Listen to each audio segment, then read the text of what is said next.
a una operación, supone que es como una carta blanca que exime a los médicos que intervienen en esa operación de cualquier cosa que pueda ocurrir durante la intervención, así sea algo muy malo, muy grave, ¿no?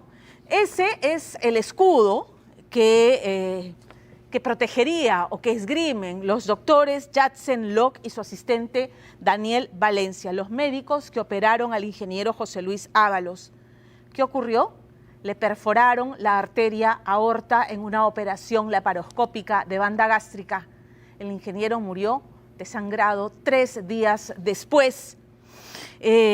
Bajo esa lectura, ¿no es cierto?, José Luis pues asumió la responsabilidad desde el momento en que estampó su firma en ese documento, porque claro, pues él sabía de los riesgos y estas cosas pasan, gajes del oficio. Así es, pues, ni modo, ni modo. Judith, su viuda, está destruida. Escucharla es absolutamente desgarrador. Más aún luego de haber recogido el testimonio de una de las cardiólogos, una cardióloga, a la que llamaron de emergencia para que vaya a la clínica Novoclinic del doctor Diego Isayama para arreglar el desastre que habían ocasionado. El testimonio es brutal. Dice que la clínica del doctor Isayama no tenía ningún implemento indispensable para atender ese tipo de casos. Pero más grave aún, y lo va a escuchar, decía, o sea, el señor no era un animal. O sea, las condiciones eran absolutamente deplorables. Tenía un huecazo. Lo van a escuchar ustedes esta noche.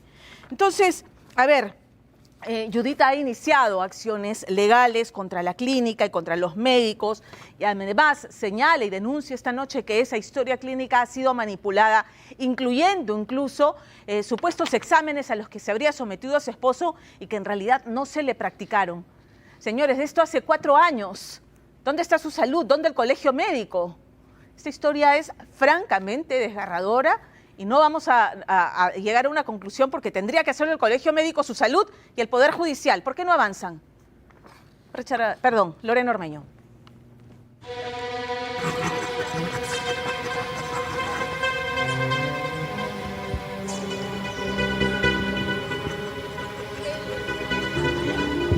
Es él el que la mató a mi esposo. Mírame, no me da la cara, se va.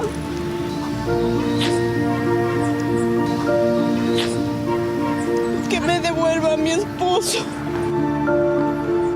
Judith se quiebra. El hombre que pasó tranquilamente delante de ella con su scooter es el cirujano Daniel Valencia. Para ella, uno de los autores de su desgracia, junto a otro conocido cirujano de la televisión, el doctor Yatsen Lok Vargas, en esta dolorosa e indignante historia. La cirugía bariátrica cambia vidas. Quiero que usted sepa toda la verdad de esa clínica. Esa clínica no tenía ni una pinza vascular, no tenía absolutamente nada. Hemos reparado con lo que había, con cualquier cosa se ha operado, pero no es así, pues no es un animal. O sea, nosotros prácticamente como si fuese un chanchito, cuando nosotros hacemos práctica. Mi esposo llegó caminando para una operación laparoscópica y el día 9 me lo entregaron semimuerto. Quiero justicia. Todo está igual, mira. Esta casaca lo guarda mucho porque en esta empresa nos conocimos con él. Ahí trabajábamos los dos. Acá lo siento él, acá. Acá puedo sentir a él, su olor. Judith nos recibe en su casa donde todo se detuvo en 2021. Cada rincón recuerda a la familia completa que no volverá. Fuimos a comprar un terreno en la playa para construir. Y con esa plata lo enterré. Luis Ábalos tenía 42 años, era ingeniero en una minera y vivía feliz con su esposa, la enfermera Judith Portocarrero, y su pequeña Paola. Juntos enfrentaron el COVID, pero al volver la normalidad, aunque según sus exámenes siempre gozó de buena salud, por el sedentarismo de la pandemia ganó kilos y quiso bajarlos rápidamente. En pandemia mi esposo estaba acá en casa. El trabajo era muy fuerte, estaba ansioso y como estaba en casa, estaba comiendo. Entonces él quería bajar de peso. Pero no es como ellos dicen que ya hace 5 años él intentaba bajar. Si vas a ver las fotos, mi esposo nunca ha estado gordo. Así lucía el 4 de agosto de 2021, al contactar al consultorio del cirujano de la obesidad, el doctor Yatselok. Al preguntar por un procedimiento, sin más, enviaron el precio de la manga gástrica, 13.400 soles. 19 días después pidió consulta y le pidieron talla y peso, 1,68 m y 90 kilos. La cita por videollamada con el doctor se fijó para el 31 de agosto. Duró 4 minutos 35 segundos, tras los cuales se programó la intervención una semana después, tras someterse a exámenes preoperatorios. El 8 de septiembre del 2021, José Luis Ábalos y su esposa llegaron a esta clínica para una operación. A las 4 de la tarde, él ingresó al quirófano para una intervención que debía ser completamente sencilla. Pero 5 minutos después se desató la tragedia. Los exámenes determinaron que estaba sano y Ábalos llegó manejando a Novo Clinic. Aún no conocí en persona al Dr. Lok cuando registraron sus datos reales. 1,68 m de estatura, 85 kilos de peso, con grasa corporal de 30.5. Es decir, raspando, tenía obesidad tipo 1. Y a la media hora aproximadamente veo un movimiento raro, que corrían personal con sangre, con plasma, pero pasaban las horas y nadie daba respuesta. Empecé a tocar la puerta como loca hasta que salió el médico y me dijo: señora, su esposo ha tenido un hematoma. ¿Hematoma? Le digo, mi esposo ha venido sano, ¿qué le has hecho? Señora, hay un pequeño sangrado y hemos llamado a los cardiovasculares y yo lo vi con todos los guantes llenecito de sangre. Esa impresión, yo me puse a llorar. Pero lo que no le dijo el doctor Lok es que a su esposo le habían cortado la aorta abdominal, efectuando un sangrado de más de 2 litros y que en ese momento buscaban desesperadamente a médicos cardiovasculares. Después de mucho buscar, encontraron a 2 que al llegar describen una escena desgarradora. Yo he llegado 1 hora después de todo lo que había pasado ahí. Ya le habían hecho un hueco en la aorta, ya casi que estaba desangrándose y todo eso. No tenían pinzas vasculares, no tenían injertos, no han tenido absolutamente nada. Cuando hay un daño de esa magnitud, el paciente está muerto. Más del 90% se mueren. Le han hecho un huecazo. En la aorta tenía un huecazo así por delante y por detrás. ¿Y por qué le han hecho ese hueco? Por el trócar, pues, del laparoscópico. Es la voz de Cindy Vázquez, la cirujana cardiovascular que acudió a la emergencia y quiso contar a la viuda su verdad. El huecazo del que habla era la arteria que lleva la sangre del corazón a todos los órganos. Fue perforada por el asistente del Dr. Lok, el cirujano Daniel Valencia, mientras colocaba el trocker que abre un canal para introducir la cámara laparoscópica. Ocurrió en los primeros 5 minutos. El ingeniero llegó a perder 3 litros de sangre de los 5 que tiene todo ser humano. Judith, en sala de espera, ignoraba todo.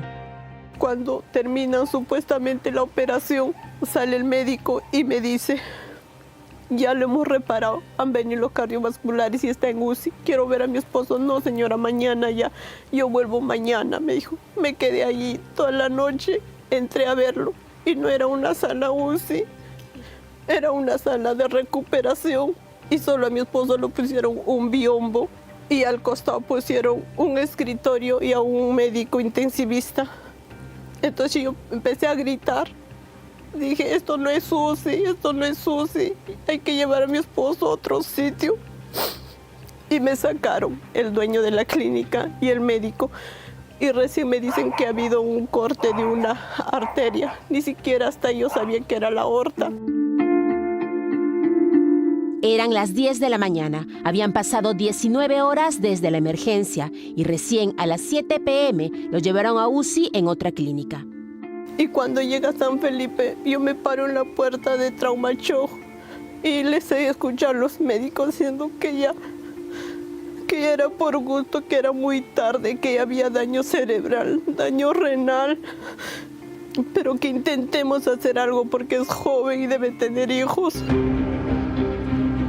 José Luis llegó con 3 de hemoglobina de los 14 que tenía. Sangraba internamente y fue intervenido 2 veces más, pero no resistió. La causa básica de la muerte fue laceración de aorta abdominal. La secundaria, shock multifactorial.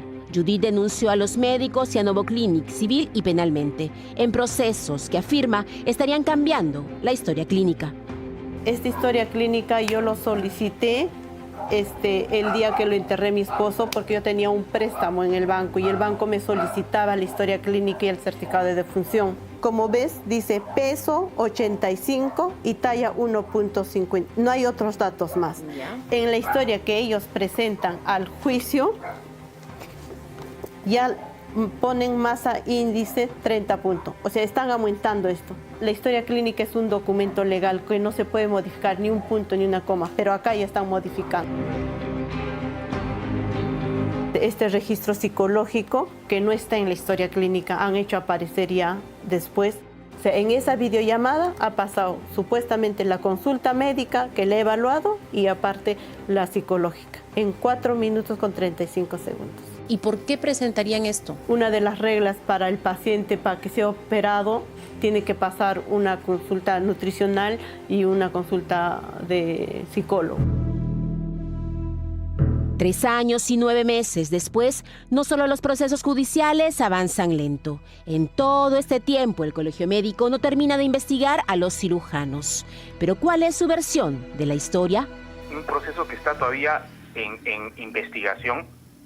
Salir a hacer un reportaje y dar una idea que no es. ¿Cuál sería la idea equivocada que podría dar? Que hay negligencia. No lo fue. No lo fue para nada.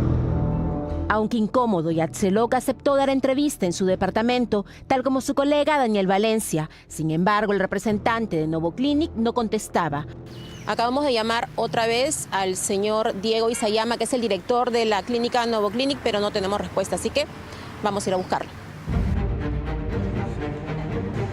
Anotaron el número, pero no se comunicaron. Pero mientras esperábamos, vimos al doctor Valencia.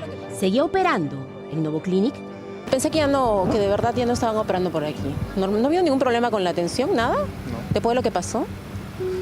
¿Usted ha vuelto a ver a la señora? La señora está aquí. ¿Le tendría algo que decir a ella, no? Habíamos quedado una entrevista a las 5:30 de la tarde. Pero no lo conozco, es usted. Como me dice, es usted, me llama la atención. Pero bueno, nos vemos en la tarde. Sí.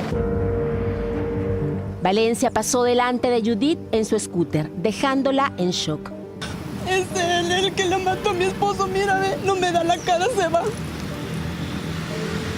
¿Alguna vez se disculpó con usted? No, nunca, nunca.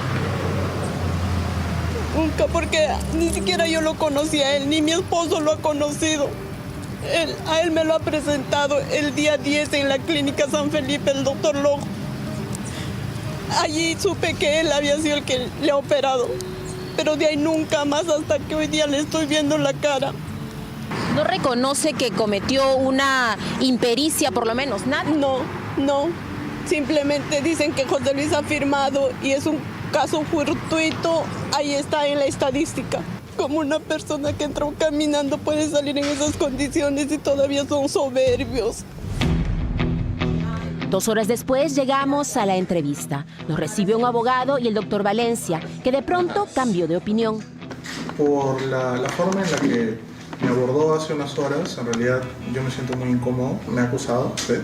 Y mi abogado, que tiene conocimiento total acerca de todos los casos, de todo el caso, va a hablar por mí. ¿En qué momento lo acusó? Porque yo lo tengo todo grabado. Entiendo su incomodidad, pero también entiende la posición de la familia, ¿no? Sí, claro. Claro, entendemos, claro, la tenemos totalmente claro. Nosotros en todo momento hemos lamentado que esto haya sucedido, pero las cosas se han dado de esta manera. Nosotros, como ya le explicará a mi abogado, hemos actuado de la mejor manera posible. Después de... Desde el primer momento en que sucedió todo. El corte de la aorta fue una... ¿Qué pasó ahí? No era parte de la operación, evidentemente. Las complicaciones son parte de la estadística o de parte de un acto quirúrgico. Pueden suceder. Lo importante en esos casos es saber qué hacer en ese momento. Ya. Y nosotros hicimos todo lo que estaba dentro de los protocolos para salvar la vida del paciente. Que la señora lo haya percibido de otra forma. Eso bueno, es, su esposo falleció, difícil percibirlo de una manera diferente. Bueno, hay varios detalles que no vamos a tocar en esta ocasión, pero que son justamente materia de investigación. ¿Entonces quién es responsable? ¿Los médicos cardiovasculares? Eso es materia de investigación. Valencia se retiró. Esperamos entonces al segundo abogado que llegó anunciando que Yatzelok no declararía y algo más. Sí le voy a dar una entrevista, pero no grabar. Por favor. Pero nosotros llamamos en todo caso, le pido que su cámara esté volteada para el otro lado. Pero que quede claro que nosotros esta información nos la acaba de dar. De pronto no quisieron dar la entrevista pactada. Dijeron por restricciones judiciales. Entonces apagamos la cámara y así descartaron manipulación en la historia clínica que dicen fue sellada. José Luis Ábalos, afirmaron, firmó este consentimiento informado que detalla como posibles riesgos y complicaciones lesiones de vísceras y vasos sanguíneos al introducir trócares. Con su firma aceptó el riesgo y dijeron los exime de responsabilidad, pues según la literatura médica, eventos como estos ocurren en 2% de casos. El consentimiento informado viene a ser la información que el cirujano le da al paciente de las complicaciones y efectos adversos que pueden ocurrir durante la cirugía. No exonera al médico o al cirujano de una responsabilidad penal, civil o administrativa. En consentimiento informado yo le tengo que decir a los pacientes las complicaciones de la cirugía o del estado del paciente, complicaciones reales. Si tiene alguna enfermedad, si puede tener algo. Exacto, ¿no? O de la manipulación de la cirugía. Pero yo no puedo colocar ahí un efecto adverso. Colocar un efecto adverso en un consentimiento informado es decirle al paciente que yo puedo hacer lo que quiera, puedo hacer mala práctica ahí en la cirugía de liposucción y me exonera de responsabilidad. No es así. Efecto adverso. Según Luis Cantero, cirujano plástico y perito judicial, es la impericia o mala práctica del cirujano, concepto tomado por la Fiscalía que acusa a los médicos por homicidio culposo, aunque solo pide 1 año de prisión. Yo soy el titular, el cirujano principal, y yo tengo ahí a otro médico. Entonces yo soy responsable de lo que el otro médico haga. Si este caso se agrava y necesitan a otro tipo de especialista, ¿el médico original deja de tener responsabilidad de todo lo que pasa? La responsabilidad primaria o primogénea es del cirujano. Y es que según los cirujanos, su responsabilidad terminó cuando entraron a operar los cardiovasculares, que dicen debían resolver el problema. Cindy Vázquez responde así. Ese día que sucedieron los hechos, ningún cirujano cardiovascular quiso apoyar. Nadie. Nunca he trabajado en ese centro Novoclinic, nunca he operado ahí. Yo he llegado cuando todo ya estaba ya mal, que hemos hecho lo que podíamos. O sea, en la calle alguien está andando, lo atropellan, va un médico a auxiliarlo, se muere. ¿De quién es la culpa? ¿Del que lo atropelló o del que hizo todo por salvarlo? Ningún médico entra a un quirófano para matar, pero ni Locke ni Valencia reconocen impericia, menos negligencia. Para ellos, la muerte de José es parte de la estadística. En 2024, su salud sancionó a la clínica y al doctor Locke, entre muchas cosas, por no haber hecho una evaluación adecuada del paciente. Y es que en realidad, José Luis Ábalos era un candidato a la manga gástrica. Yo considero que con 30.4 de IMC, para bajar los 12, 14 kilos, creo yo que podría haber sido algo exagerado. Habitualmente yo le digo al paciente, así tenga obesidad mórbida, empieza con lo más sencillo. Mira, tenemos un montón de medicamentos que podemos usar. Cuando fracasa, quizá ameritaría ya considerar, primero, quizá balón, después quizá manga y ya lo más extremo sería un bypass. El médico tiene que decidir y explicarle al paciente lo que realmente necesita, no es lo que el paciente quiere. Para César Olaya, endocrino, experto en reducción de peso, el paciente debe ser estrictamente evaluado. José tenía obesidad tipo 1, la menos grave. Ahora, el tiempo sigue corriendo. Judith lleva casi 4 años en su lucha y su hija ya tiene 17, extrañando cada día a su papá. Tenemos 4 años en esto. Este es en su cumpleaños, 42. ¿Qué cree que primó usted? El dinero. Yatzelok se presenta como experto bariátrico, aunque en el colegio médico figura como cirujano general. Él explica que en Perú no existe la especialidad y dice haber llevado cursos y diplomados en el extranjero. Para Judith, sin embargo, es un engaño, una fantasía en la que su esposo creyó y que lo arrancó de quienes lo amaban. Pasa el tiempo y me siento que no hay justicia, que realmente no hay justicia Él luchó, yo sé que luchó, porque él no quería dejarnos.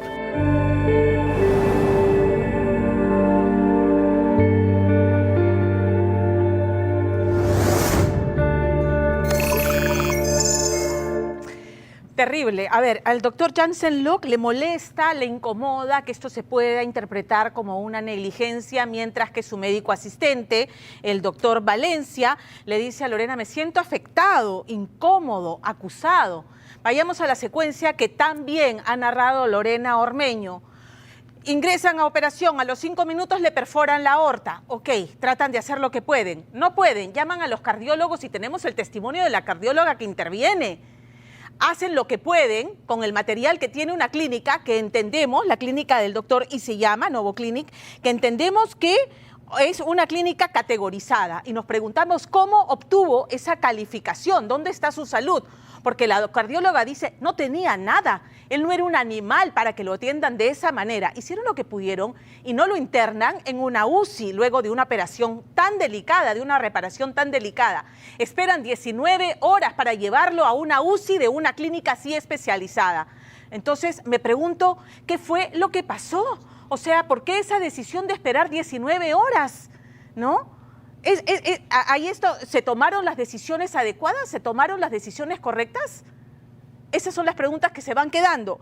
En segundo lugar, el tema nuevamente de la clínica del doctor Isiyama. Entendemos que no es la única que tiene Novo Cardio, Novo Q, Novo Central. ¿Dónde está su salud? ¿Ha hecho la verificación? Porque lo que ocurre ahora es que hay médicos que alquilan, ¿no?, las salas de operaciones de estas clínicas. Lo que habría que sugerirle a las personas que se van a someter a operaciones, no en clínicas grandes, reconocidas, sino en estas pequeñas clínicas, no todas son así, hacer la investigación. Tienen sala UCI, tienen equipos de recuperación, de resucitación, tienen especialistas si es que se presenta alguna emergencia. Aquí que nadie se haga el arañado, porque si uno sigue esa secuencia, ¿no?, entenderíamos qué es lo que ha pasado. Es como 1 más 1. La fiscalía debería hacer la investigación en este caso. Van 4 años. ¿Qué es lo que espera? El colegio médico, ¿qué es lo que espera? Su salud, ¿qué es lo que espera para tomar acción? Y esta pobre mujer esperando justicia.